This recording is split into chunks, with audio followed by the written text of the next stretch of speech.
ஏசாயா தீர்க்க தரிசன புஸ்தகம் 53ஆம் அதிகாரம் 9ஆம் வசனம். துன்மார்க்கரோடே அவருடைய பிரேத குழியை நியமித்தார்கள், ஆனாலும் அவர் மரித்தபோது ஐஸ்வர்யவானோடே இருந்தார். அவர் கொடுமை செய்யவில்லை, அவர் வாயில் வஞ்சனை இருந்ததும் இல்லை. அல்லேலூயா. இயேசு கிறிஸ்து மரிக்கும்போது அவரை சிலுவையில் தனியாக அறையவில்லை, அவரோடு கூட 2 கள்ளர்களையும் சேர்த்து என்ன செய்தார்கள்? சிலுவையில் அறைந்தார்கள். அப்போ எல்லாரும் எதிர்பார்த்து கொண்டிருக்கிறார்கள், இந்த 3 பேரும் மரித்து ஒரே மாதிரி இணைச்சி போகிறாங்க, அடக்கம் பண்ண படப்போகிறார்கள்.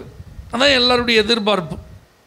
இதை குறித்த தீர்க்க தரிசனத்தை ஏசாயா மூலமாக தேவன் வெளிப்படுத்தும் போது துன்மார்க்கரோடு அவருடைய பிரேத குழியை நியமித்தார்கள். அப்படின்னா இயேசு ஒரு நல்ல நீதிமான், அவரிடத்தில் எந்த குறையும் இல்லை, அவரிடத்தில் குற்றம் கண்டுபிடிக்க வேண்டும் என்பதற்காக எத்தனையோ பொய் சாட்சிகள் நிறுத்தப்பட்ட போதிலும் ஒரு சாட்சி என்ன செய்யலை, நிலை நிற்கவில்லை. பிலாத்துவே சொல்லிட்டாரு, இவரிடத்தில் நான் ஒரு குற்றமும் காணவில்லை, அதனால் இவருடைய இரத்த பழிக்கு எனக்கு என்ன கிடையாது, சம்பந்தம் கிடையாது, நான் கை கழுவிட்டான். ஆனால் இந்த யூதர்கள் தான் சொன்னாங்க, இல்லை இவனை சிலுவையில் அறைய வேண்டும் என்று அவர்கள் விடாமல் கத்திட்டு இருந்ததுனால உங்கள் இஷ்டத்தின்படி நீங்கள் கொண்டு போய் அவருக்கு என்ன செய்யணுமோ செய்யுங்கன்ட்டான். அப்போ பாருங்கள், அவரோடு 2 கள்ளர்களும் அறையப்படுகிறதை 700 ஆண்டுகளுக்கு முன்பே துன்மார்க்கரோடு அவருடைய பிரேத குழியை நியமித்தார்கள் என்று தீர்க்கதரிசி ரொம்ப தெளிவாக என்ன செய்திருக்கிறார், தீர்க்க தரிசனம் உரைத்திருக்கிறார். ஆனாலும் அப்படின்னு ஒரு வார்த்தை இருக்குது பார்த்தீங்களா? அல்லேலூயா.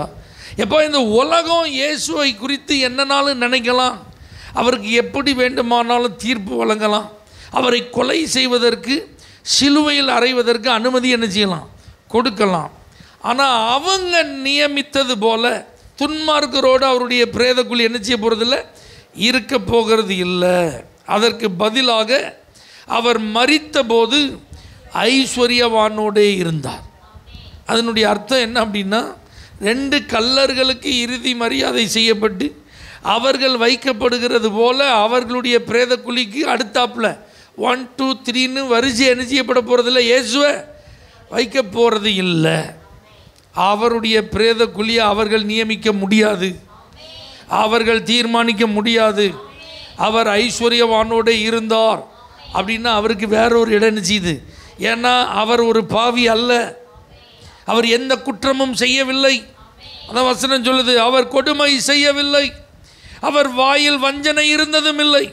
அப்போ கள்ளர்களோடு ஒருவராக அவர் வைக்கப்பட்டால் அவரும் ஒரு தவறு செய்தது போல் என்ன செய்யப்பட்டு விடும், ஆமாம் அர்த்தமாயிரும். ஆண்டவர் அதற்கு இடமே என்ன செய்யலை, கொடுக்கல. ஏன்னா அவர்கள் கள்ளர்கள், அவங்க பேர் சொல்லப்படலை, கள்ளர்கள். அப்படின்னா ஏதோ திருட்டுத்தனம் பயங்கரமாக என்ன செஞ்சுருக்காங்க. அப்போ மோசமான ஒரு வழக்கில் அவர்கள் கைது செய்யப்பட்டதுனால தான் இப்போ அவர்களுக்கு மரண தண்டனை என்ன செய்யப்படுகிறது, நிறைவேற்றப்படுகிறது. ஆனால் இயேசுவுக்கு மரண தண்டனை விதிக்கிற அளவுக்கு அவர் எந்த தவறு என்ன செய்யலை. ஆகவே அவர் மரித்த போது அவர்களுடைய கல்லறைக்கு அருகில் அவர் வைக்கப்பட ஆண்டவர் அனுமதிக்கவில்லை. அதற்கு பதிலாக ஒரு மனுஷனை கர்த்தர் ஏற்படுத்தியிருந்தார், யோசேப்பு என்கிற ஒரு மனிதன். அல்லேலூயா. அரிமத்தியா அப்படிங்கிற அந்த ஊரை சேர்ந்த ஒரு பெரிய ஐஸ்வர்யவான், ஒருவனையும் ஒரு காலம் வைத்திராத கல்லறை. யூதர்களுக்கு கல்லறை ரொம்ப முக்கியம். பாருங்கள், சாகருக்கு முன்னாடியே கல்லறை யாராவது ரெடி பண்ணுவாங்களா? இவங்க ரெடி பண்ணி வச்சுருக்கான் பாருங்கள், குடும்ப கல்லறைன்னு சொல்லி. அதில் ஸ்டெப்பாக அப்பாவுக்கு ஒன்று, அம்மாவுக்கு ஒன்று, மகனுக்கு ஒன்று, அவன் மனைவிக்கு ஒன்று, அவன் பிள்ளைகளுக்கு, இப்படி ஒரு ஃபேமிலிக்குன்னே கல்லறைகளாக மலையில் என்ன செஞ்சுருக்காங்க, அவங்க குடைந்து அதில் ஆயத்தப்படுத்தி வச்சுருக்காங்க. பார்த்தீங்களா? இந்த மாதிரி யார் செட் பண்ணி வைப்பான்னா, நல்ல வசதி வாய்ப்போடு இருக்கிற ஐஸ்வர்யவான்கள் தான் தங்களுடைய கல்லறைகளை முன்கூட்டி என்ன செய்வாங்க, ஆயத்தம் பண்ணி வைப்பாங்க. அப்படி இந்த யோசேப் என்கிற மனிதன் அவன் தன்னுடைய கல்லறையை அப்படி என்ன செஞ்சிருந்தான், உயிரோடு இருக்கும்போதே.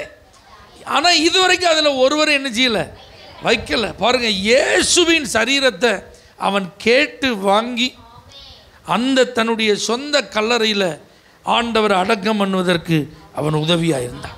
இந்த தீர்க்க தரிசனம் எவ்வளோ அழகாக நிறைவேறுது பார்த்தீங்களா? அவர் ஐஸ்வர்யவானோடு இருந்தார்.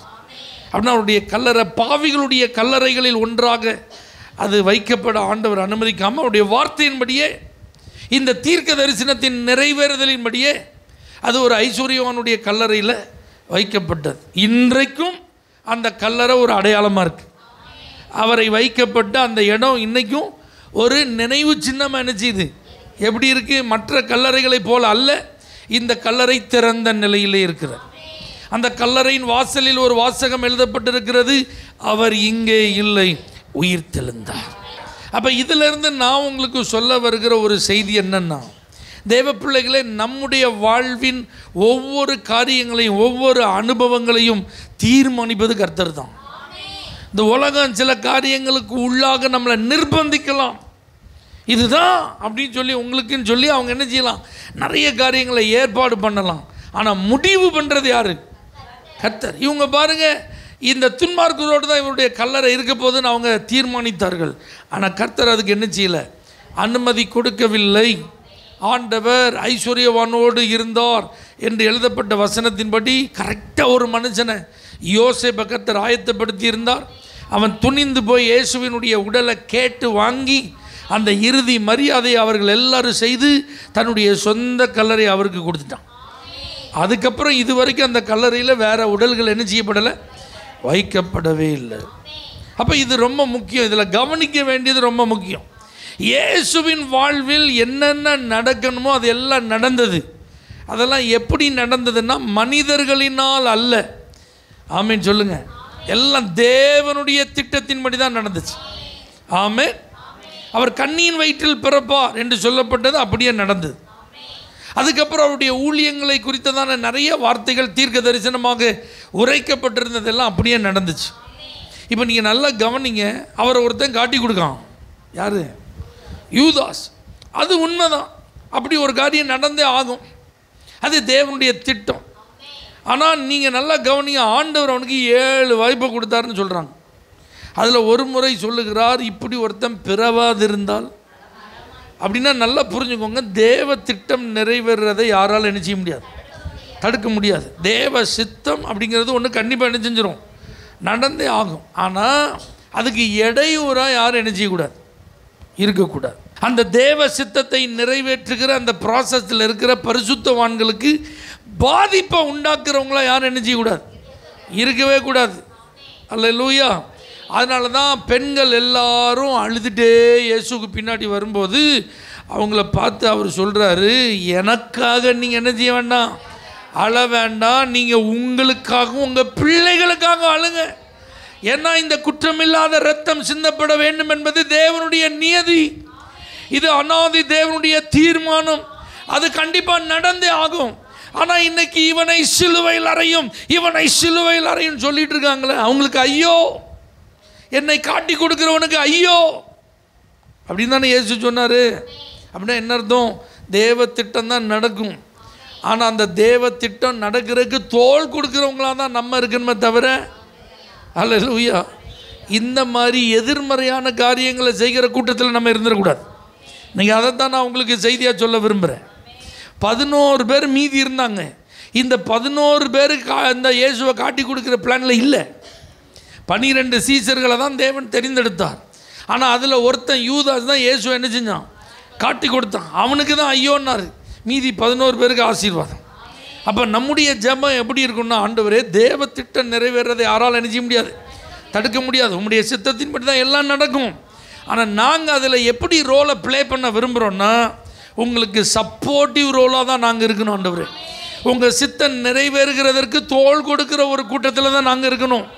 அதற்கு எதிர்மறையான காரியங்களை செய்கிற கூட்டத்தில் நாங்கள் என்ன செய்யக்கூடாது, இருக்கவே கூடாது. ஏன்னா அவங்க என்ன தான் தீர்மானித்தாலும் ஆண்டவருடைய நியமத்தின்படி தான் எல்லாம் நடக்கும்.